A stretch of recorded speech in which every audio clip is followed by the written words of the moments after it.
दोस्तों, मैं संदीप तिवारी आप सभी लोगों का हार्दिक स्वागत करता हूं अपने YouTube channel the knowledge arena में। दोस्तों, पहले वीडियो में हमने देखा हड़प्पा संस्कृति के बारे में। आज हम जो लोग चर्चा करेंगे वह वैदिक सभ्यता के बारे में है। सिंधु सभ्यता के पतन के बाद जो नवीन संस्कृति प्रकाश में आई, उसके संपूर्ण विषय के बारे में जानकारी जो हमें मिलती है वह वेदों से मिलती है। इसलिए यह जो सभ्यता है वह वैदिक काल या वैदिक सभ्यता के नाम से जानी जाती है। इस संस्कृति के प्रवर्तक आर्य लोग थे, इसीलिए कभी कभी आर्य सभ्यता के नाम से भी नामकरण किया जाता है। आर्य शब्द का शाब्दिक अर्थ होता है श्रेष्ठ, उदात्त, कुलीन, अभिजात्य, उत्कृष्ट और स्वतंत्र इत्यादि नामों से जानते हैं। यह जो काल था वह 1500 ईसा वर्ष पूर्व से 600 ईसा वर्ष पूर्व के बीच में फलित हुआ था। दोस्तों, तो शुरुआत करते हैं आज के इस सेशन का। वैदिक सभ्यता के निर्माता जो संस्थापक कहे जाते हैं वह संस्थापक आर्य थे, ठीक है। और जो हमें वैदिक सभ्यता के स्रोत के बारे में जो जानकारी मिलती है वो स्रोत महत्वपूर्ण है, वेद हमारे हैं, ठीक है। और इन वेदों के आधार पर ही हम इसको दो भागों में बांटते हैं। पहला जो काल है वह ऋग्वैदिक काल कहा जाता है, जिसका समय 1500 ईसा वर्ष पूर्व से 1000 ईसा वर्ष पूर्व तक माना जाता है। और जो दूसरा काल है वह उत्तर वैदिक काल है, जिसको हम 1000 BC से 600 BC के बीच रखते हैं। और आज जो हम चर्चा करेंगे वो स्पेशली ऋग्वैदिक काल कहीं करेंगे। दूसरा वीडियो आएगा अगले दिन उत्तर वैदिक काल के बारे में। तो आइए शुरू करते हैं। वैदिक काल, ऋग्वैदिक काल, जिसका समय 1500 ईसा वर्ष पूर्व से 1000 ईसा वर्ष पूर्व माना जाता है। ऋग्वैदिक काल के अध्ययन के लिए हमारे पास दो प्रकार के साक्ष्य उपलब्ध हैं। पहला जो हमारा साक्ष्य है वह है पुरातात्विक साक्ष्य और दूसरा है साहित्यिक साक्ष्य। पुरातात्विक साक्ष्य के बारे में हम देखते हैं। इसके अंतर्गत हमें निम्नलिखित साक्ष्य मौजूद है। पहला है चित्रित धूसर मृदभांड, यानी मृदभांडों के जो बनावट है, जो उनके कलर हैं, उसके आधार पे हम इस सभ्यता को समझ पाते हैं। तो पहला जो हमें पुरातात्विक साक्ष्य मिला वह चित्रित धूसर मृदभांड।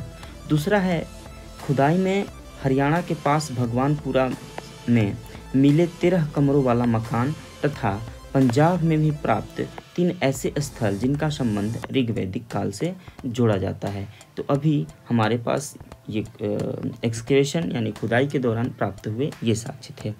तीसरा जो साक्ष्य है, सबसे महत्वपूर्ण साक्ष्य है यह बुगाज कोई अभिलेख, जिसको हम मिंतवी अभिलेख के नाम से भी जानते हैं। और यह लगभग 1400 ईसा वर्ष पूर्व में इसे तैयार किया गया था, इस अभिलेख को। इस अभिलेख में हित्ती राजा सुब्बी लुलियुम और मितात्री राजा मतियु आजा नाम है, ठीक है। इनके मध्य संधि हुई थी और इस संधि के साक्षी के रूप में जो वैदिक देवता थे, जैसे सबसे महत्वपूर्ण देवता थे इंद्र, मित्र, वरुण और नासत्य का उल्लेख मिलता है। हम इन सभी देवताओं का उल्लेख ऋग्वैदिक धर्म के बारे में जब हम पढ़ेंगे तो उसमें हम चर्चा करेंगे, ठीक है। जो चौथा साक्ष्य हमारे पास मौजूद है वह है कश्यप अभिलेख, जो कि 1600 ईसा पूर्व में ये तैयार किया गया था। और इस अभिलेख से यह हमें ज्ञात होता है कि ईरानी आर्यों की एक शाखा भारत में आई थी, ठीक है। ईरानी आर्यों की एक शाखा जो थी वह भारत में आई थी। तो ये हमें पुरातात्विक साक्ष्य के रूप में ये सब जानकारी प्राप्त होती है। जो दूसरा हमारे पास साक्ष्य है वो है साहित्यिक साक्ष्य, जो कि सबसे महत्वपूर्ण है। तो साहित्यिक साक्ष्य में सबसे जो महत्वपूर्ण है वह है ऋग्वेद, ठीक है। हम अभी ऋग्वैदिक काल पढ़ रहे हैं, इसलिए ऋग्वेद की चर्चा करेंगे। जब हम उत्तर वैदिक पीरियड में जाएंगे तो उसमें तमाम जो भी हमें साहित्यिक साक्ष्य मिलेगा उसके बारे में जानकारी हम प्राप्त करेंगे, ठीक है। तो आगे बढ़ते हैं। ऋग्वैदिक साहित्यिक साक्ष्य के रूप में हमें ऋग्वेद के 10 मंडल एवं 1028 सूक्त हैं, ठीक है। ऋग्वेद में 10 मंडल एवं 1028 सूक्त हैं। पहला व 10वां मंडल जो था वो बाद में जोड़ा गया था, ठीक है। जबकि जो दूसरा मंडल और 7वां मंडल यह सबसे प्राचीन पुराना भाग कहा जाता है, ठीक है, ऋग्वेद का, ठीक है। दोस्तों, आर्यों के आगमन के बारे में जो हमें तिथि निर्धारित की जाती है तो वो बहुत सारे विद्वानों ने अपने अलग अलग तिथियों का निर्धारण किया। जैसे विंटरनित्ज ने 2500 ईसा वर्ष पूर्व माना। बाल गंगाधर तिलक, बीजी तिलक महोदय, इन्होंने 6000 ईसा पूर्व माना। मैक्स मूलर जो कि एक ब्रिटिश विद्वान थे, इन्होंने 1500 ईसा वर्ष पूर्व माना है। लेकिन इन तीनों साक्ष्यों में जो सबसे महत्वपूर्ण साक्ष्य माना जाता है वह मैक्स मूलर के द्वारा जो दिया गया जो मत है 1520 इसी को मानते हैं हम, ठीक है। अब आते हैं कि आर्यों का मूल स्थान क्या था, ठीक है। तो आर्यों के मूल स्थान के बारे में बहुत सारे लोगों ने अपना अलग अलग विचार व्यक्त किया। जैसे मैक्स मूलर ने माना कि आर्य मध्य एशिया के निवासी थे।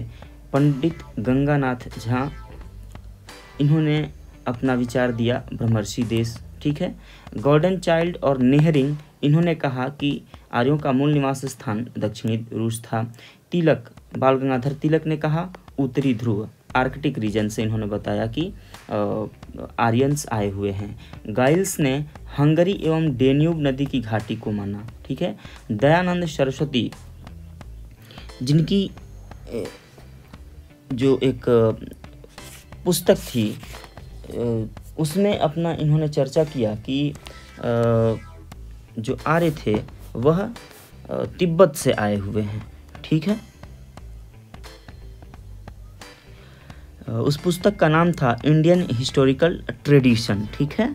इंडियन हिस्टोरिकल ट्रेडिशन में दयानंद सरस्वती ने बताया कि तिब्बत से आर्यंस आए हुए थे। बाल गंगाधर तिलक का जो बुक का नाम था वो था the Arctic home of the Aryans, ठीक है। The Arctic home of the Aryans में तिलक महोदय ने कहा था कि आर्यंस उत्तरी ध्रुव से आए हुए हैं। और जो मैक्स मूलर महोदय जो हैं, इन्होंने अपनी जो एक पुस्तक थी lecture on the science of language, ठीक है, lectures on the science of languages में मैक्स मूलर ने कहा था कि आर्यंस जो हैं वो मध्य एशिया से आए हुए हैं। डॉक्टर अविनाश चंद्र, ठीक है, डॉक्टर अविनाश चंद्र ने अपनी पुस्तक ऋग्वैदिक इंडिया, ठीक है, इनकी जो पुस्तक का नाम है वो है ऋग्वैदिक इंडिया, उन्होंने उसमें बताया कि आर्यंस का जो मूल स्थान है वह सप्तसैंधव प्रदेश यानी जहाँ पे 7 नदियाँ बहती है, यानी भारत का पश्चिमोत्तर भाग को हम सप्तसैंधव प्रदेश के नाम से जानते हैं। तो डॉक्टर अविनाश चंद्र जी ने ये बताया। प्रोफेसर पिंक के द्वारा जर्मनी के मैदानी भाग को माना गया है। और एडवर्ड मेयर, ओल्डेनबर्ग, कीथ, इन सभी विद्वानों ने पामीर प्रदेश को माना कि आर्यंस का जो मूल स्थान है वह पामीर क्षेत्र है। फिलिप्पो सेसेस्टी, सर विलियम्स जोन्स, इन्होंने कहा कि ये आर्यंस यूरोप से आए हुए थे।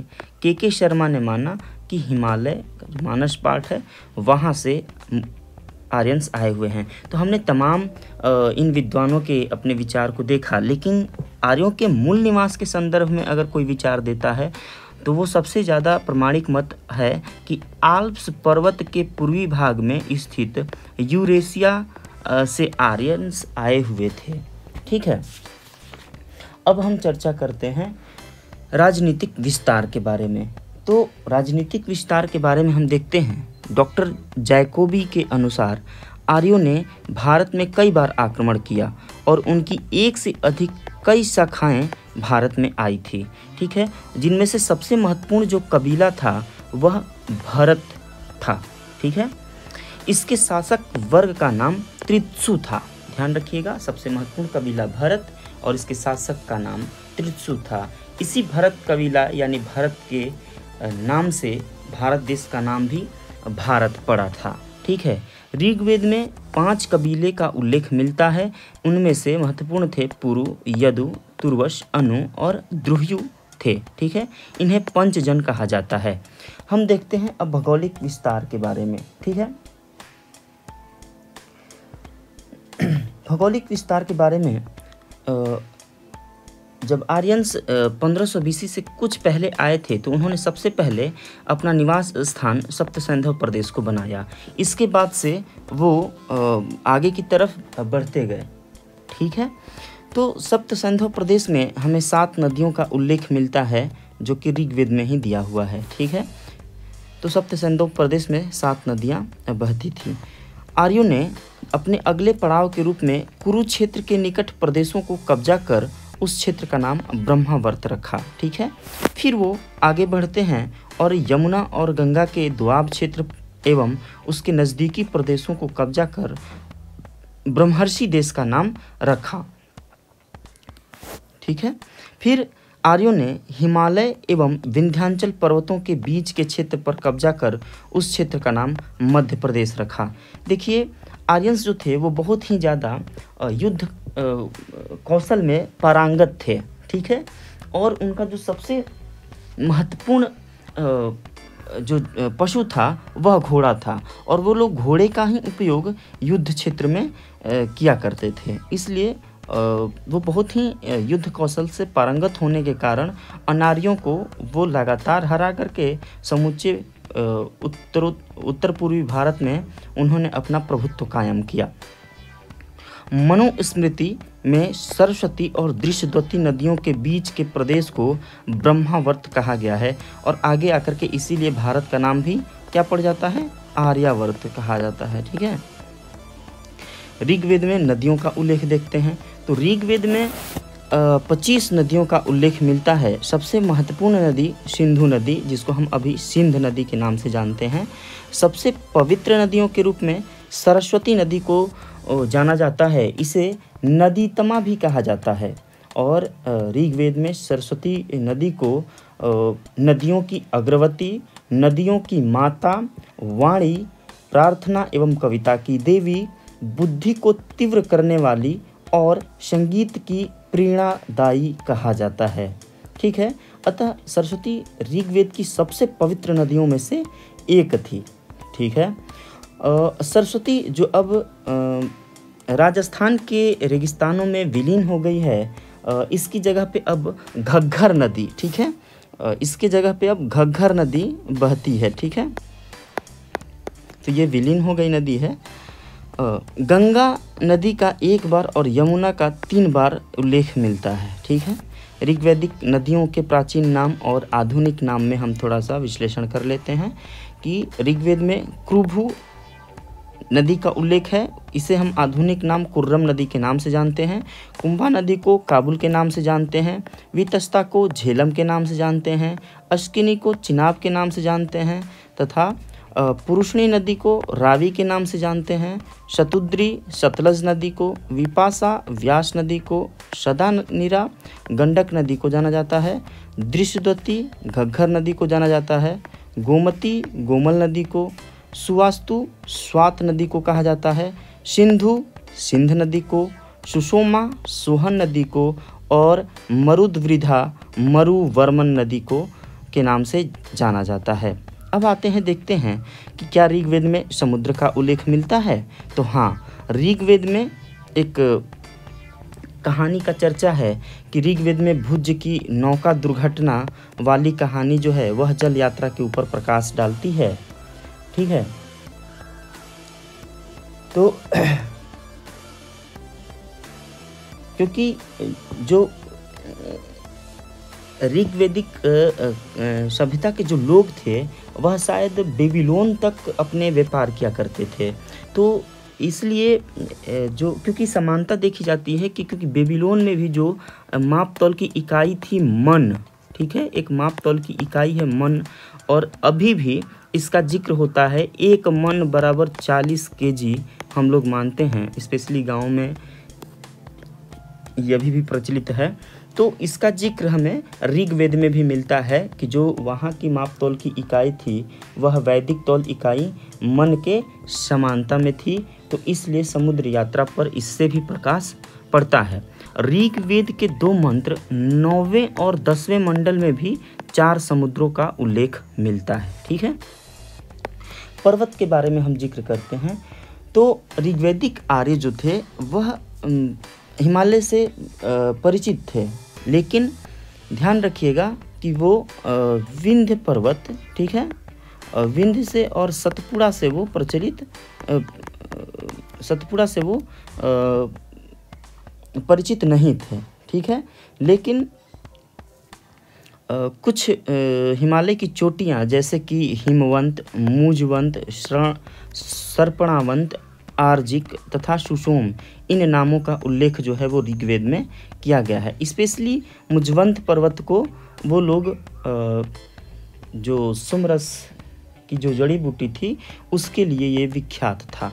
ठीक है, मरुस्थल का जिक्र आता है और मरुस्थल के लिए धन्व शब्द का प्रयोग किया गया है। ठीक है, ऋग्वेद में एक क्षेत्र का वर्णन किया गया है, तो प्रारंभिक वैदिक साहित्य में केवल एक क्षेत्र, सिर्फ गंधारी, ठीक है, गंधारी की चर्चा की गई है। इसकी पहचान आधुनिक पेशावर एवं रावलपिंडी जिलों से की गई है। ठीक है, अब आते हैं ऋग्वेदिक हम राजनीतिक व्यवस्था के ऊपर प्रकाश डालते हैं।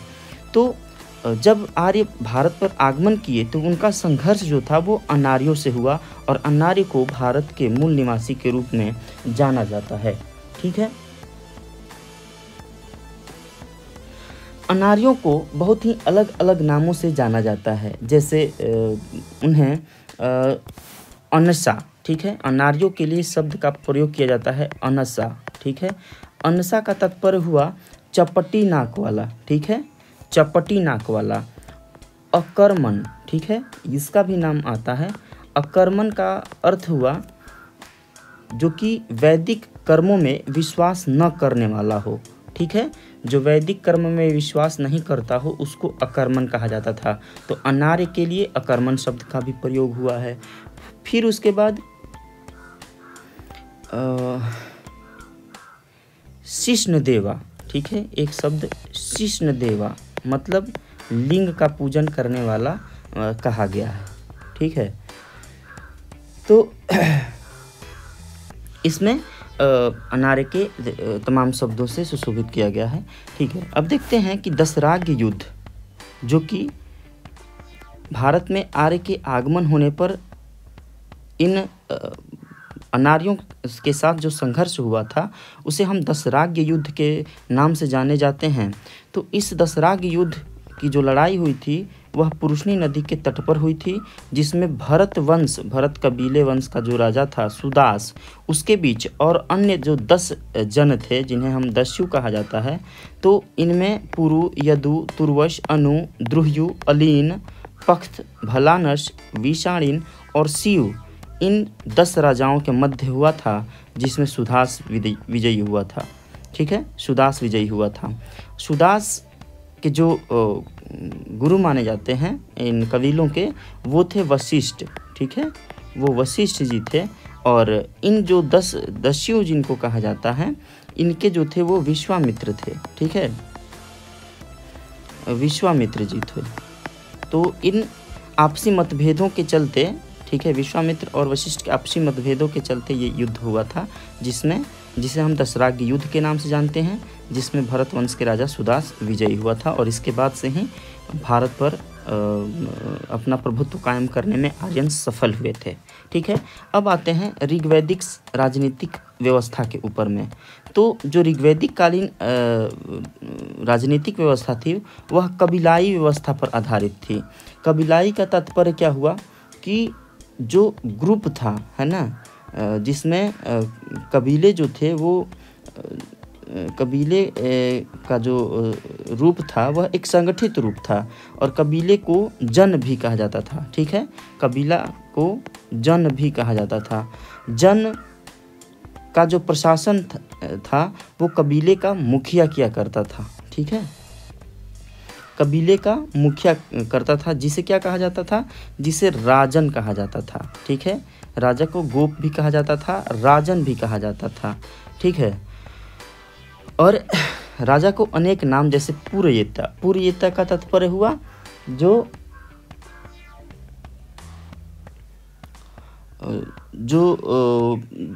दुर्ग को ये कर दे, क्या बोलते हैं, तबाह करने वाला। ठीक है, उन्हें पुरवेता शब्द से सुशोभित किया जाता है। उसके अलावा विषपति, गणपति, ग्रामणी आदि नामों से भी जाना जाता था। ठीक है, कबीले के जो लोग थे वो राजा को, ठीक है, किसको, राजा को स्वेच्छा से कर देते थे, उस कर को वली कहा जाता था। ठीक है, कबीलाई जो लोग थे वो राजा को स्वेच्छा से कर देते थे, जिसे वली कहा जाता था। ठीक है, दैनिक प्रशासन में राजा के जो सहयोगी थे उनमें से सबसे महत्वपूर्ण पुरोहित, सेनापति, ग्रामणी जिसको कहा जाता है, पुरुष, स्पर्श, दूत, ठीक है, दूत आदि शासकीय पदाधिकारी थे। इनकी संख्या राजा सहित 12 होती थी। ठीक है, ऋग्वेद में सभा समिति, विदथ जैसी अनेक कबीलाई परिषदों का भी उल्लेख मिलता है। ठीक है, तो कबीलाई परिषदों में हम सबसे पहले सभा के बारे में जानकारी लेते हैं। सभा की उत्पत्ति जो हुई थी वो ऋग्वेद के उत्तर काल में हुई थी। ठीक है, ऋग्वेद के उत्तर काल में सभा की उत्पत्ति हुई थी और यह एक संभ्रांत लोगों की संस्था कही जाती थी। संभ्रांत मतलब वृद्ध, है ना, वृद्ध कहने का मतलब जो श्रेष्ठ पुरुष थे, है ना, जो श्रेष्ठ पुरुष थे वो, और श्रेष्ठ के बाद जो अभिजात वर्ग था उनकी जो संस्था थी उसको सभा कहा जाता था, और सभा में भागीदार करने वाले लोगों को सभेय कहा जाता था। ठीक है, अथर्ववेद में सभा को नरिष्ठा कहा गया है। नरिष्ठा का तात्पर्य हुआ जिसको उल्लंघन नहीं किया जा सके। ठीक है, जिसका उल्लंघन नहीं किया जा सके। इसको हम एक शब्द अनुल्लंघनीय, ठीक है, इसको हम एक शब्द अनुल्लंघनीय शब्द से जाना जाता है, जिसका उल्लंघन न किया जा सके। सभा के अध्यक्ष को सभापति कहा जाता था और इसका प्रमुख कार्य था न्याय प्रदान करना। ऋग्वेद में सभा के चर्चा 8 बार हुआ है। ठीक है, अब देखते हैं समिति। समिति जो थी यह आम जन प्रतिनिधि की सभा थी। ठीक है, जिसमें आम जन शामिल होते थे। इसका प्रमुख कार्य था राजा का निर्वाचन करना या फिर पदच्युत करना। ठीक है, और इसमें राजकीय विषयों पर भी चर्चा की जाती थी। ठीक है, इसमें एक कहानी भी मिलती है कि एक अरुणी पुत्र श्वेतकेतु जो कि पंचाल देशीय लोगों की समिति में आया था। ठीक है, और उसमें जीवक पुत्र प्रवाहन जवाली, ठीक है, नाम है, जीवक पुत्र प्रवाहन जवाली ने श्वेतकेतु से 5 प्रश्न पूछा था। ठीक है, जिसमें उसका उत्तर वो नहीं दे पाया था, तो जिसके चलते ये समझा जाता है कि समिति में राजनीतिक और गैर राजनीतिक, ठीक है, राजनीतिक और गैर राजनीतिक भी चर्चाएं की जाती थी। ठीक है, और ऊपर से राजकीय विषयों पर भी चर्चा की जाती थी। तो अगर अध्यक्ष देखा जाए तो अध्यक्ष को पति या फिर ईशान कहा जाता है। तो समिति का अध्यक्ष को ईशान कहते हैं, याद रखिएगा, महत्वपूर्ण पॉइंट है। और ऋग्वेद में समिति की चर्चा 9 बार हुई है। अब देखते हैं विदथ। ठीक है, विदथ आर्यों की सर्वप्राचीन संस्था थी और इसे जनसभा भी कहा जाता है। ठीक है, रॉथ महोदय के अनुसार यह सैनिक, असैनिक तथा धार्मिक कार्यों से संबंधित संस्था थी। ठीक है, और ऋग्वेद में इसकी चर्चा 22 बार हुआ है। ठीक, जैसे कि राम शरण शर्मा जो कि अभी इतिहासकार हैं, उनका मानना था कि ऋग्वेद में विदथ का उल्लेख 22 बार हुआ है। ठीक है, और उन्होंने कहा कि विदथ एक ऐसी संस्था थी जो युद्ध में लूटी हुई वस्तुओं अथवा उपहार और समय समय पर मिलने वाली भेंटों की सामग्रियों का वितरण करती थी। ठीक है, ऋग्वैदिक काल में अगर देखा जाए तो स्त्रियां भी सभा और विदथ में भाग लेती थी, ठीक है। तो इस प्रकार सभा समिति विदथ परिषद जो थी वो वैदिक राजतंत्र में सहायक रूप से काम करती थी, ठीक है। और ऋग्वेद तथा इस पर लिखे गए ब्राह्मण एवं ऐत्रेय ब्राह्मण दोनों में राजा के निर्वाचन संबंधी सूक्त पाए जाते हैं, ठीक है। जो एक शब्द है भाग दूध, ठीक है, भाग दूध। तो भाग दूध एक ऐसा विशिष्ट अधिकारी था जो कि राजा के अनुयायियों के मध्य में जो समुचित बंटवारा करता था, जो भी जो भेंट मिलती थी या फिर जो कर का निर्धारण होता था उसका वो निपटारा करता था। तो भागदूत एक अधिकारी, विशिष्ट अधिकारी था, ठीक है, जो राजा के अनुयायियों के मध्य में करों का बंटवारा या फिर भेंट का जो भी भेंट मिलता था उसका बंटवारा करता था। प्रशासनिक इकाई के बारे में देखते हैं। तो प्रशासनिक इकाई की जो सबसे छोटी इकाई थी वह कुल या गृह कही जाती है। कुल या गृह मतलब एक सामान्य परिवार को हम ले सकते हैं, ठीक है। जो राजनीतिक ढांचा का आरोही क्रम, जो कि एग्ज़ाम के पॉइंट ऑफ व्यू से बहुत महत्वपूर्ण है, ये क्वेश्चन बीपीएससी में भी आ चुका है कि आरोही क्रम में इसको दर्शाने के लिए। तो ध्यान दीजिएगा कि जो आरोही क्रम में सबसे जो छोटा था वह कुल के बाद बहुत सारे कुलों को मिला करके ग्राम का निर्माण, फिर बहुत सारे ग्रामों को मिला करके विश्व का निर्माण होता था, और विश्वों को मिला करके जन, और बहुत सारे जन को मिला करके राष्ट्र का निर्माण होता था। तो इस तरीके से हमने देखा कि एक छोटे छोटे भागों में ये विकेंद्रित संस्था थी, सामाजिक ढांचा था, जिसमें मिल करके एक राष्ट्र का निर्माण करते थे, और राष्ट्र के मुखिया राजा कहा जाता था। आइए देखते हैं कि इन इकाइयों के मुखिया या शासक कौन था, ठीक है। तो कुल का जो शासक था उसे कुलप कहा जाता है। कुलप यानी कि परिवार का एक ऐसा व्यक्ति जो कि सबसे श्रेष्ठ हो, बुद्धिमान हो तथा अपने परिवार के दायित्व की वो पूर्ति करता है और धन का मालिक हुआ करता था, उसे हम कुलप कहते हैं, ठीक है। ग्राम के जो शासक था उसको ग्रामणी कहा जाता था। विश्व के शासक को विश्वपति कहा गया। जन यानी जो कबीलाई संगठन था उसका जो नेतृत्व करता था शासक था वो पुरोहित था। तभी हमने देखा कि जो भरत कबीला जो था उसके जो पुरोहित यानी उसके जो मुखिया थे वह वशिष्ठ थे, ठीक है। और राष्ट्र का जो राजा था उसको हम राजा या राजन या फिर गोप आदि नामों से जानते हैं, ठीक है। अब आते हैं कि वैदिक शासन के जो पदाधिकारी थे वह पदाधिकारी का कार्य क्या था। तो पुरोहित जो थे वह राजा के मुख्य परामर्शदाता के रूप में जाने जाते थे, ठीक है। कुलपति परिवार का प्रधान होता था। ब्राजपति चारागाह का अधिकारी हुआ करता था। स्पर्श गुप्तचर होते थे। पुरुष दुर्ग का अधिकारी होता था। सेनानी सेनापति होता था। दूत सूचना प्रेषित करने वाला होता था। और उग्र पुलिस वाला कार्य करता था, यानी कि शासन व्यवस्था को सुदृढ़ और शांति कायम करने के लिए, ठीक है। न्याय व्यवस्था के बारे में देखते हैं कि ऋग्वैदिक सभ्यता की न्याय व्यवस्था किस चीज़ पर आधारित थी। तो न्याय व्यवस्था जो थी वो धर्म पर आधारित हुआ करती थी। राजा और पुरोहित न्याय की व्यवस्था के प्रमुख अधिकारी हुआ करते थे। वैदिक कालीन न्यायाधीशों को प्रश्न विनाक कहा जाता था। ध्यान रखिएगा कि वैदिक कालीन न्यायाधीशों को क्या कहा जाता था? प्रश्न विनाक कहा जाता था। पशुओं की चोरी सबसे अधिक होती थी, जिनमें से गाय महत्वपूर्ण थी, ठीक है। पशुओं में गाय की चोरी सबसे महत्वपूर्ण थी। और ऋग्वैदिक सभ्यता में हम देखेंगे कि गाय एक बहुत ही महत्वपूर्ण अपनी भूमिका अदा किया करती थी, क्योंकि इन गायों की चोरी सबसे ज़्यादा पड़ी लोग ही किया करते थे। और पड़ी एक व्यवसायिक, पानी भी कहा जाता है, व्यवसायिक लोग थे जो कि व्यापार करने के लिए आते थे। और इनके साथ में और आर्यों के साथ में हमेशा ही युद्ध हुआ करता था, ठीक है।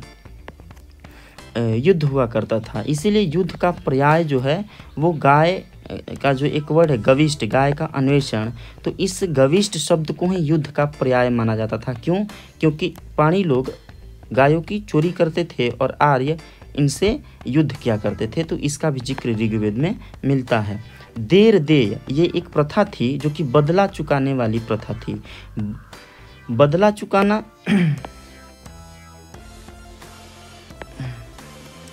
बदला चुकाना इन द सेंस कि अगर कोई आपके साथ कुछ कर दिया है तो उसके साथ भी आप वही कार्य करें, ठीक है।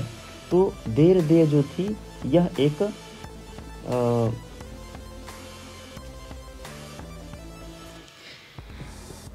बदला चुकाने की प्रथा थी, ठीक है। अब आते हैं कि ऋणदाता, जो भी ऋणदाता जब ऋण नहीं चुका पाता था तो उन्हें क्या करता था, दास बना लेता था, ठीक है। जब कोई ऋणी व्यक्ति ऋण ले लेता है और वो चुकता नहीं कर पाता था तो उन लोगों को दास बना लिया जाता था। पुत्र जो था वो संपत्ति का अधिकारी होता था, लेकिन केवल पुत्र ही संपत्ति का अधिकारी नहीं होता था, लड़की भी हुआ करती थी, लेकिन लड़की के लिए एक कंडीशन हुआ करता था। कंडीशन ये था कि वह लड़की का एक भी भाई न हो, यानी कि किसी बाप की एक ही बेटी हो और उस बेटी ने शादी नहीं किया, विवाह नहीं किया था, तो उस समय ही अपने पिता की अधिकारी होती थी, ठीक है, पिता के संपत्ति की अधिकारी हुआ करती थी। अब आते हैं हम सामाजिक जीवन के बारे में देखते हैं, ठीक है। सामाजिक जीवन, जो सामाजिक सभ्यता थी वो ग्रामीण सभ्यता थी, ठीक है। और जो वहाँ पे समाज जो था वह पितृसत्तात्मक समाज था, लेकिन पितृसत्तात्मक के साथ साथ में आप ये भी देखेंगे कि महिलाओं का यथोचित सम्मान मिलता है। ऋग्वैदिक काल जो कि 1500 BC से 1000 BC तक जो माना जाता है, वह महिलाओं का यथोचित सम्मान वहाँ पे प्राप्त था और शिक्षा के जो द्वार थे वो महिलाओं के लिए भी खुले हुए थे, ठीक है। लेकिन समाज में स्त्रियों की दशा अच्छी होने के बावजूद भी दो दृष्टि से ऋग्वैदिक समाज उन्हें अयोग्य समझता था, ठीक है। महिलाओं को दो दृष्टि थी, मैं उसका जिक्र करना चाहूँगा कि महिलाओं को राजनीति में शामिल नहीं किया जाता था, ठीक है। वो राजनीति में शामिल नहीं होती थी। और दूसरा जो था वो संपत्ति के अधिकार से को नहीं प्राप्त करती थी। क्यों? क्योंकि वो एक कंडीशन था, मैंने पहले ही बताया कि कंडीशन के ऊपर ही सब चीज़ चलता था, ठीक है। पुत्र ही पिता का संपत्ति के अधिकारी हुआ करता था, लेकिन उसके बावजूद भी महिलाओं को बहुत सम्मान दिया गया। ऋग्वेद में लोपामुद्रा, घोषा, सिकता, अपाला, पौलुमी, ठीक है, पौलुमी, विश्ववारा, निवावरी जैसी विदुषी कन्याओं का उल्लेख मिलता है जिन्होंने ऋचाओं की रचना की, ठीक है। इन सभी स्त्रियों ने ऋचाओं की रचना की थी। प्रारंभिक ऋग्वैदिक समाज जो था वो दो वर्गों में विभाजित था। हम यही चीज़ देखेंगे कि जो समाज था वह वर्ग विभाजन पे था। एक था आर्य, क्योंकि आर्य यहाँ पे आगमन हुए थे, और दूसरा जो था अनार्य, जो कि भारत के मूल निवासी हुआ करते थे। लेकिन कालांतर में, बहुत बाद में, ऋग्वैदिक जो समाज था वो 4 वर्गों में विभाजित हो जाता है, और वो भी विभाजन कर्म के आधार पे होता है, ठीक है। तो कर्म के आधार पे ब्राह्मण, क्षत्रिय, वैश्य और शूद्र, ठीक है। ब्राह्मण का जो कार्य था वह समाज को दीक्षित करना, शिक्षण देना, है ना, समाज को आगे बढ़ाना। क्षत्रिय का कार्य था शांति कायम करना, व्यवस्था बनाना, ठीक है, बाहरी आक्रमणों से सुरक्षा प्रदान करना। वैश्य का कार्य था खाद्य सामग्रियों को जुटाना, यानी कि स्पेशली कृषि कार्य से जुड़े हुए जो कार्य थे वो वैश्यों का काम था। और शूद्र का काम था शहरों की, गांवों की जो भी सफाई का जो ध्यान था वह शूद्र का काम हुआ करता था। लेकिन हम ये चीज़ कर्म के आधार पर ऋग्वैदिक काल में देखेंगे, लेकिन यहीं उत्तर वैदिक काल में जाएंगे तो जो वर्ग का विभाजन होगा वह कर्म के आधार पर नहीं, वह जाति विशेष के आधार पे हो जाएगा, ठीक है। इस पर ही एक वर्णन मिलता है कि आखिर कर्म के आधार पर कैसे। तो एक समाज का ही व्यक्ति कहता है इसका जिक्र ऋग्वेद में भी हुआ है कि एक व्यक्ति कहता है कि मैं कवि हूँ, मेरे पिताजी वैद्य हैं और मेरी माता चक्की चला करके आटा पीसती हैं और हम लोग एक परिवार में एक साथ रहते हैं। इसका तात्पर्य क्या हुआ कि संयुक्त परिवार था, ठीक है, संयुक्त परिवार का प्रचलन था और संयुक्त परिवार के प्रचलन के साथ साथ में वर्ग कार्यों का भी बंटवारा था, ठीक है। तो वर्ग विभाजन का जो स्पेशली चर्चा की गई है वो ऋग्वेद के 10वें मंडल के पुरुष सूक्त में की गई है, ठीक है। मनोरंजन देखते हैं तो जो ऋग्वैदिक पीरियड के लोगों का जो मनोरंजन था वह था संगीत था, रथ दौड़ था और मल्ल युद्ध था, ठीक है। पुत्र की प्राप्ति के लिए नियोग प्रथा प्रचलित थी। आप ध्यान दीजिएगा, नियोग प्रथा एक ऐसी प्रथा थी, ठीक है, नियोग प्रथा एक ऐसी प्रथा थी जिसमें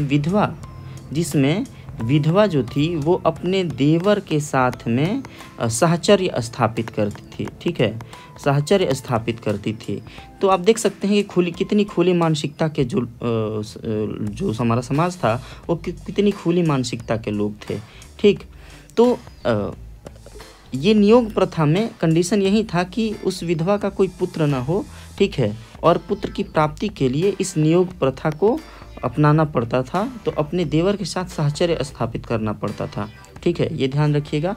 फिर उसके बाद हम देखते हैं कि अंतर्जातीय विवाह भी हुआ करता था, इसका भी ऋग्वेद में वर्णन मिला हुआ है। इतना ही नहीं, बहुपत्नी का हमें जिक्र मिलता है। ये स्पेशली अमीर जो लोग थे, जो राजा वर्ग था, वो एक से अधिक शादियां करते थे, ठीक है। बाल विवाह निषेध था, ठीक है, और जो शादी का जो समय था वह 16 से 17 वर्ष को माना जाता है, ठीक है, 16 से 17 वर्ष की उम्र पर शादी होती थी। विधवा विवाह का भी प्रचलन था, प्रथा थी। अविवाहित रहने वाली लड़कियों को, जो लड़की जीवन भर अविवाहित रहती थी, उन्हें अमाजू कहा जाता था, ध्यान रखिएगा, उन्हें अमाजू कहा जाता था। सती प्रथा और पर्दा प्रथा भी नहीं था। यह सती प्रथा और पर्दा प्रथा उत्तर वैदिक काल में आएगा, हम लोग उत्तर वैदिक काल जब पढ़ेंगे तो उसमें हम चर्चा करेंगे। दास प्रथा था, लेकिन जो दास प्रथा भी था वह निरंकुश नहीं था, यानी कि बहुत ज़्यादा उन पे जुल्म नहीं ढाया जाता था, जैसे कि हमने यूनान और रोम में देखा है, बहुत ही ज़्यादा वहाँ पे क्रूर शासन किया जाता था और बहुत ही सताया जाता था दासों को। लेकिन हमारे यहाँ दास प्रथा थी, लेकिन बिल्कुल ही शांति प्रिय थी। भोजन शाकाहारी और मांसाहारी दोनों हुआ करता था। मांसाहारी के बारे में जिक्र होती थी कि जब कोई विशेष कार्य हो या फिर कोई सम्मानित व्यक्ति अतिथि के रूप में आता था तो वहाँ पे लोग मांस भी खाते थे, और मांस में भेड़, बकरी और बैल का भी मांस खाया जाता था, ठीक है। आर्य जो थे वो नमक व मछली का प्रयोग नहीं करते थे, ठीक है, नमक और मछली का प्रयोग नहीं करते थे। वस्त्र में देखा जाए तो वो लोग वस्त्र का भी उपयोग करते थे, और जो सूत में हम देखेंगे इसको छेम शब्द से सुशोभित किया गया है। छेम का अर्थ है अलसी बोले तो तीसी आप लोग देखे होंगे। अलसी के सूत को छेम कहा जाता है, और इस सूत का उपयोग वस्त्र के रूप में किया जाता था। फिर ऊन का तथा मृग चर्म का भी उपयोग किया जाता था, ठीक है। तो अलसी के सूत से बने कपड़े जिन्हें छेम कहा जाता था उनका उपयोग होता था। पोशाक 3 प्रकार की थी, जिसमें आप देख सकते हैं वास यानी जिसको लोअर गारमेंट्स कहा जाता है, अधिवास अपर गारमेंट्स यानी कि जिसे हम ऊपरी भाग में पहन सकते हैं, निवी को अंडर गारमेंट्स कहा जाता है। तो ये 3 प्रकार की पोशाक थी। नशीले पेय पदार्थ के रूप में सोम व सूरा को जाना जाता है, और पेय पदार्थ में जब सोम रस का पान करते थे तो ऋग्वेद के 9वें मंडल में आप देखेंगे कि सोम के बारे में पूरा का पूरा 9वां मंडल सोम के बारे में ही चर्चा किया गया है और इसकी स्तुति हुई है, ठीक है। एक स्थान पर कण्व ऋषि, ठीक है, एक स्थान पर जो कण्व ऋषि थे, कण्व ऋषि चर्चा करते हैं कि जब उन्होंने सोमरस पिया तो उसके बाद वो अमरत्व का प्राप्ति कर लिया, ठीक है, अमरत्व का प्राप्ति कर लिया, और तब जाकर के उन्होंने देवताओं को जान लिया था, ठीक है। समाधान देखते हैं कि शवों के साथ क्या होता था। तो शवों को जलाया जाता था और दफनाया भी जाता था। मुख्य भोजन के रूप में चावल और जौ का उपयोग होता था, लेकिन इसके साथ साथ अन्य अन्न मौजूद थे। जो जौ यानी यौ संस्कृत शब्द है, धान ये भी संस्कृत शब्द है, जो कि धान हम बोलते हैं, और धान से हमें चावल प्राप्त होता है। उड़द और मूंग का भी प्रयोग हुआ है। ठीक है, अब आते हैं दैनिक आर्थिक जीवन के बारे में चर्चा करते हैं। तो आर्थिक जीवन में हम देखते हैं कि मुख्य व्यवसाय जो था वो पशुपालन व कृषि हुआ करता था। मुख्य संपत्ति उस समय की जो थी वो गोधन या गाय थी। अब यही चीज़ देखेंगे कि जब उत्तर वैदिक काल आता है तो मुख्य संपत्ति के रूप में जमीन होने लगती है। पशु क्या बोलते हैं, चारागाह जो होता था उसको कब्जे में बलपूर्वक किया जाने लगा था। ठीक है, उसका भी बहुत सारा कारण है, आगे हम उसकी चर्चा करेंगे। गाय का जो प्रयोग होता था वो मुद्रा के रूप में भी होता था। ठीक है, क्यों?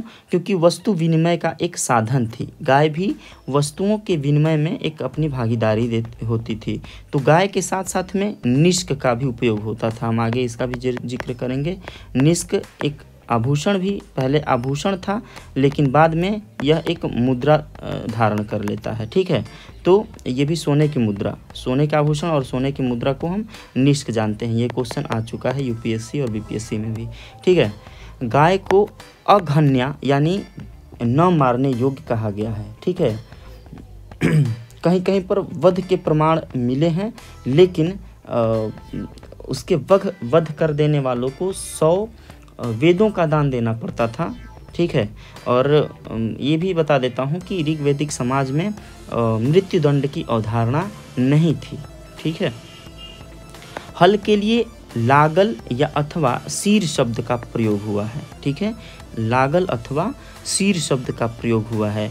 और जो हल से जो लकीरें बनती थी, है ना, जो हम लकीरें जो बनती है उसे सीता कहा जाता है। ठीक है, उसे सीता कहा गया है। ऋग्वेद में 2 प्रकार की सिंचाई का उल्लेख मिलता है। पहला है खनित्रिमा यानी खोदकर प्राप्त किया गया जल। ठीक है,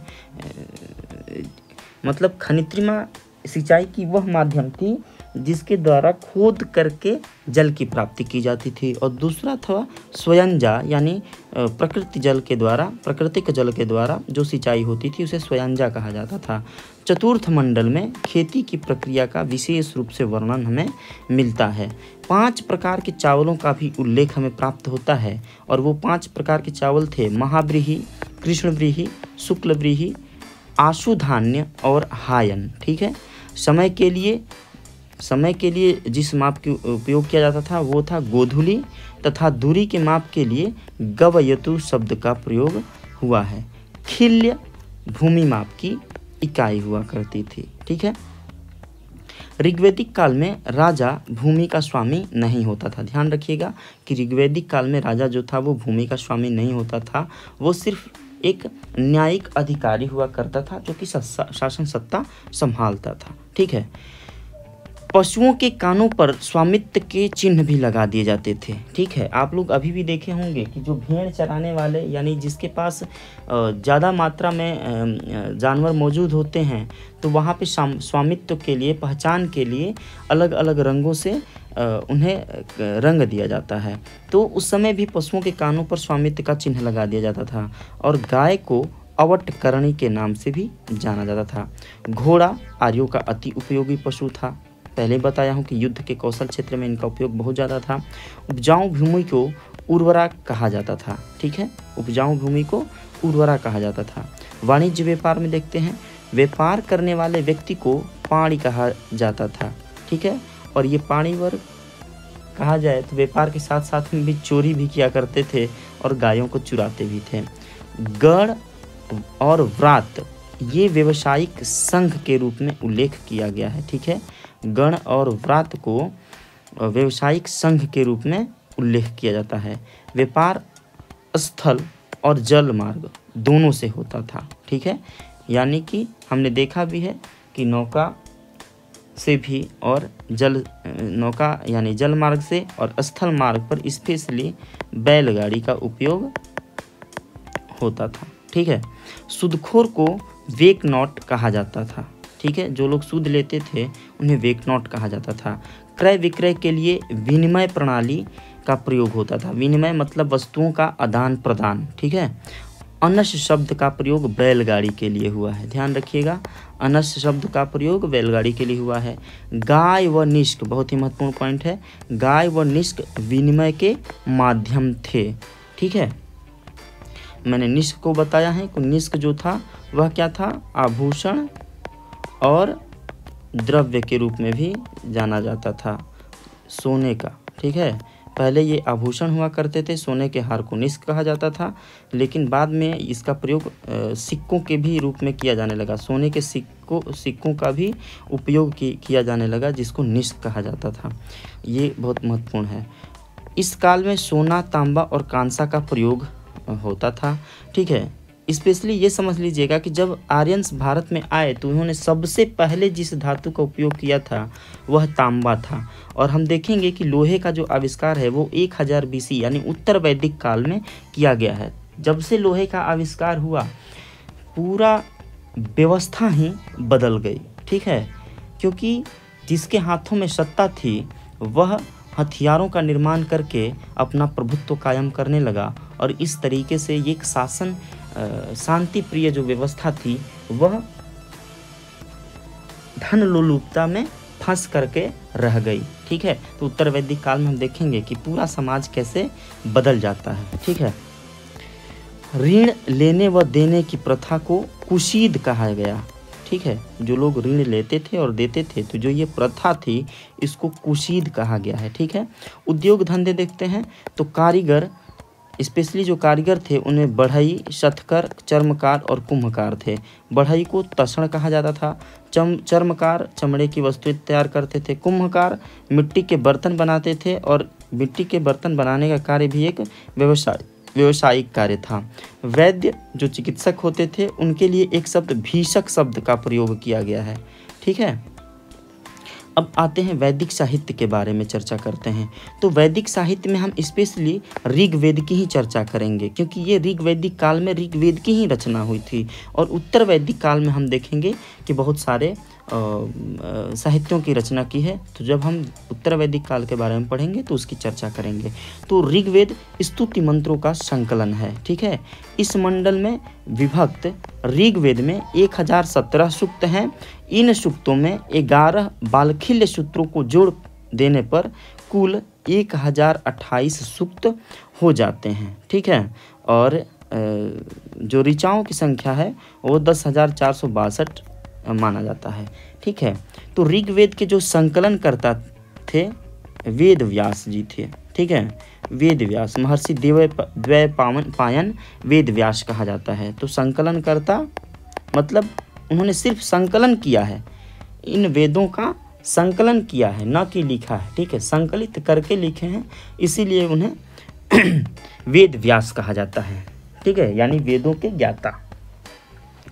अब आते हैं, देखते हैं कि ऋग्वेद के रचयिता यानी कि जो मुख्य रचयिता थे, जो मंडल थी 10 मंडल, उन 10 मंडलों में जो हमें मौजूदा जानकारी है तो हम इतना बता देते हैं कि जो पहला मंडल है और 10वां मंडल है वो सबसे बाद का मंडल है, लेकिन जो द्वितीय तृतीय ये प्राचीन मंडल हैं। और इसके रचयिता, द्वितीय मंडल के रचयिता गृतसमद हैं, तृतीय मंडल के रचयिता विश्वामित्र हैं, चतुर्थ मंडल के धम्मदेव, पंचम अत्रि ऋषि, षष्ठ मंडल का भारद्वाज ऋषि, सप्तम मंडल का वशिष्ठ और अष्टम का कण्व ऋषि और अंगिरम थे, ठीक है। अब हम यहाँ पे ध्यान देते हैं कि ऋग्वेद का जो नवम मंडल है वह पूरी तरह से सोम को समर्पित है। ध्यान रखिएगा, पूरी तरह से यह जो मंडल है वो सोम को समर्पित है। प्रथम एवं 10वें मंडल की रचना संभवतः सबसे बाद में की गई थी, ठीक है। और इन्हें शतरचीन कहा जाता है, याद रखिएगा, शतरचीन शब्द का प्रयोग हुआ है। गायत्री मंत्र का उल्लेख ऋग्वेद के तीसरे मंडल में किया गया है, जो सावित्री को समर्पित है, और तीसरे मंडल को विश्वामित्र ने लिखा था, ठीक है। विश्वामित्र के बारे में कभी वीडियो बनाएंगे तो आपको बताएंगे कि ये एक क्षत्रिय थे, ये एक विश्वामित्र जी जो थे वो एक क्षत्रिय थे, और क्षत्रिय होने के बावजूद भी वो ब्राह्मणत्व की प्राप्ति किए थे। वो भी अपने तपोबल के रूप में उन्होंने ब्राह्मणत्व की प्राप्ति किया था, और ब्राह्मण माने जाते भी हैं। ठीक है। 10वें मंडल में मृत्यु सूक्त है, जिसमें विधवा के विलाप का वर्णन मिलता है। ठीक है। वेद की ऋचाओं को पढ़ने वाले को होत्री कहा जाता है। ठीक है। वेद की ऋचाओं को पढ़ने वाले को होत्री कहा जाता है। जो अधर्वर्यु कहा जाता है, तो अधवर्यु स्पेशली जो यज्ञ अनुष्ठान होते थे, जैसे यजुर्वेद को पढ़ने वाले को अधर्वर्यु कहा जाता था। उद्गाता सामवेद को पढ़ने वाले को कहा जाता था। ठीक है। तो इस तरीके से यज्ञों के संपादन जो कार्य करते थे उसको ऋद्विज कहा जाता था। ठीक है। क्या कहा जाता था? ऋद्विज कहा जाता था। हस्तलिखित जो ऋचाएँ थी उन्हें खिल कहा जाता है। ठीक है।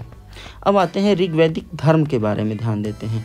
तो ऋग्वैदिक धर्म जो था यह एक व्यावसायिक एवं उपयोगितावादी स्वरूप था। ठीक है। जिस सार्वभौमिक सत्ता में विश्वास रखते थे आर्य, जिस सार्वभौमिक सत्ता में विश्वास रखते थे वह एकेश्वरवादी थी, यानी एक ईश्वर को मानने वाली थी। आर्यों का जो धर्म था वो बहुदेववादी था। वे प्राकृतिक भक्तियाँ किया करते थे। इसलिए आप देखे होंगे कि जो भी आर्यों का धर्म है, यानी जिसको हम आज सनातन धर्म के नाम से जानते हैं, वह प्राकृतिक प्रेमी था। ठीक है। और आज भी जो है पीपल की पूजा होती है, सूर्य की पूजा होती है, जल की पूजा होती है ना। तो भौतिक आकांक्षाओं की पूर्ति के लिए, है ना, आज भी हम मन्नतें मांगते हैं। तो ये जो भी हमारी भौतिक आकांक्षाएं हैं उसकी पूर्ति के लिए यज्ञ एवं अनुष्ठान के कार्य किया जाता था, जिसमें हम प्रकृति का आह्वान किया करते थे। ठीक है। देवताओं की संख्या 33 करोड़ हुआ करती थी। ये तो बिल्कुल आश्चर्य वाली बात हो जाती है कि 33 करोड़। लेकिन आपको एक चीज़ बताना चाहूँगा कि जब आप दर्शन को पढ़ेंगे तो आप जानेंगे कि ये 33 करोड़ का तात्पर्य यह हुआ कि जितने सारी उस समय जीवधारी थे, है ना, चर अचर जो भी थे, उन सभी में ईश्वर के गुण को देखा गया और ईश्वरत्व को हर जगह व्याप्त माना गया है। इसीलिए देवताओं की संख्या 33 करोड़ मानी गई है। ठीक है। प्रमुख देवता के रूप में इंद्र, ठीक है, अग्नि, रुद्र, मरुत, सोम और सूर्य शामिल थे। हम इनके बारे में चर्चा आगे करेंगे, देखते हैं। ठीक है। इंद्र के लिए 250 सूक्त की रचना हुई है। ठीक है। और ये एक बहुत ही महत्वपूर्ण देवता के रूप में जाने जाते थे। इन्हें पुरंदर भी कहा जाता है। क्या? पुरंदर। पुरंदर का अर्थ क्या हुआ? पूर मतलब हो गया एक, आप समझिए, दुर्ग, या फिर एक गांव को समझिए जहाँ पे राजा शासन करता है। उस दुर्ग को विनाशक के रूप में पुरंदर का यानी इंद्र को कहा जाता है। ठीक है। यानी दुर्ग का विनाश करने वाला पुरंदर। ठीक है।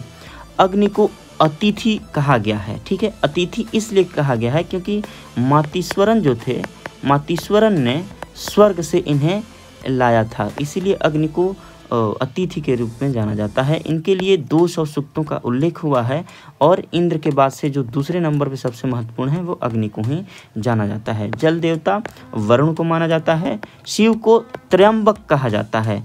और एक चीज़ और बता दूं, त्र्यंबक, अभी जो त्र्यंबकेश्वर हैं जो कि नासिक में पड़ता है, वो एक त्र्यंबक गांव में एक मंदिर है जो कि शिव के 12 ज्योतिर्लिंगों में से एक माना जाता है। ठीक है। मूर्ति पूजा का अस्तित्व नहीं था। द्यौ यानी आकाश के देवता को द्यौ कहा गया है, और यह सबसे प्राचीन, ठीक है, यह सबसे प्राचीन देवता के रूप में गिनती होता है द्यौ का। आश्विन, ये एक कल्याणकारी देवता थे। इन्हें नाशत्य भी कहा जाता है, और इन्हें अपंगों को अंग देने वाले देवता के रूप में भी जाना जाता है। विष्णु विश्व के संरक्षक और पालनकर्ता के रूप में जाने जाते हैं। मरुत आंधी और तूफान के देवता के रूप में जाना जाते हैं। रुद्र उग्र देवता के रूप में जाने जाते थे। और लेकिन अगर मंगलकारी रूप में देखा जाए तो रुद्र को ही हम शिव के रूप में जानते हैं। ठीक है। शिव का जो स्वरूप है मंगलकारी स्वरूप है, लेकिन अगर वही शिव रुद्र रूप धारण करते हैं तो उन्हें रुद्र के नाम से भी कहा जाता है। ठीक है। मित्र जो कि वरुण देवता से संबंधित थे और ये शपथ एवं प्रतिज्ञा के देवता के रूप में जाने जाते हैं। त्वशक्षा ये धातुओं के देवता थे। आर्ष संधि एवं विवाह के देवता जाने जाते हैं। ठीक है। विवस्तान ये देवताओं के जनक कहे जाते हैं। ठीक है। अरण्यानी यानी अरण्य की देवी यानी वन की देवी जो कि हमें ऋक संहिता में इसका उल्लेख प्राप्त होता है।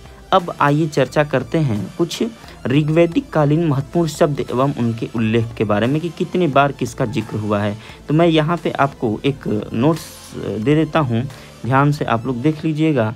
इंद्र के लिए 250 बार प्रयोग हुआ है ऋग्वेद में। अग्नि के लिए 200 बार प्रयोग हुआ है। वरुण के लिए 30 बार।